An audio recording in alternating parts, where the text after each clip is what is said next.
sommes ensemble. Mesdames et messieurs, bonjour et bienvenue à votre actualité du 12h. Présidentielle 2025, le ministre met en garde contre le patron du MINAT, salue le déroulement pacifique du scrutin et met en garde contre de faux résultats. Calme, ordre et discipline ont été exigés à l'élection présidentielle camerounaise de dimanche 12 octobre 2025. Du nord au sud, les bureaux de vote ont ouvert à l'heure prévue. Les électeurs ont voté librement et le processus s'est déroulé sans incident majeur. Signe, selon le ministre de l'administration territoriale, que le pays reste fermement maître de son destin démocratique.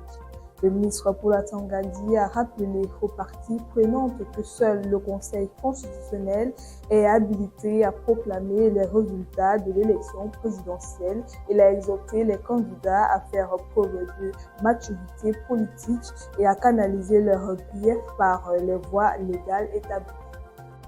Présidentielle en Côte d'Ivoire, en meeting, Jean-Louis Bilong appelle les anciens à laisser la place.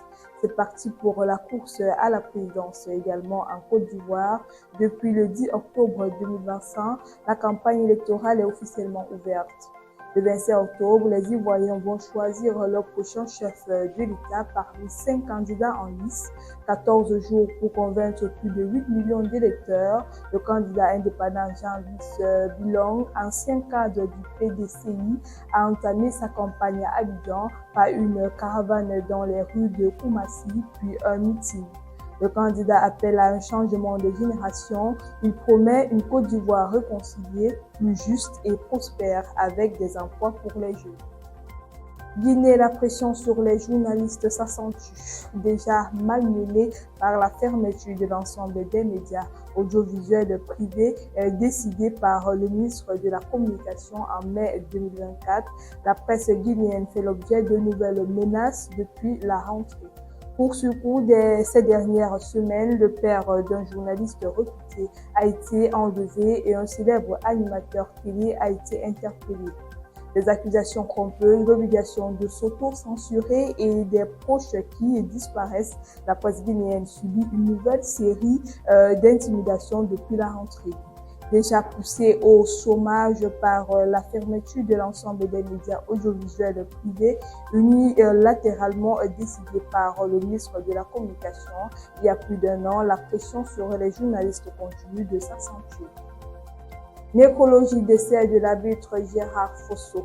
C'est avec une profonde tristesse que nous apprenons le décès de l'arbitre de football Gérard Fosso, survenu à l'hôpital Lac-Infini de Douala. Ce décès fait suite à une longue et douloureuse période de souffrance de près de 8 ans. Il avait été victime d'un accident de voiture le 12 mars 2017 alors qu'il rentrait d'un match de championnat qu'il avait officié à Bouddha. Malgré son sacrifice et son état, la FECAFOOT avait heureusement repris le dossier en main et avait fait le maximum pour organiser une évacuation sanitaire, mais en vain. Nous adressons nos sincères condoléances à son épouse, Madame Esther Nadine, qui a fait preuve d'un dévouement exemplaire, ainsi qu'à leurs 3 enfants. Ainsi va votre actualité ce matin. Merci de nous avoir suivis jusqu'au bout.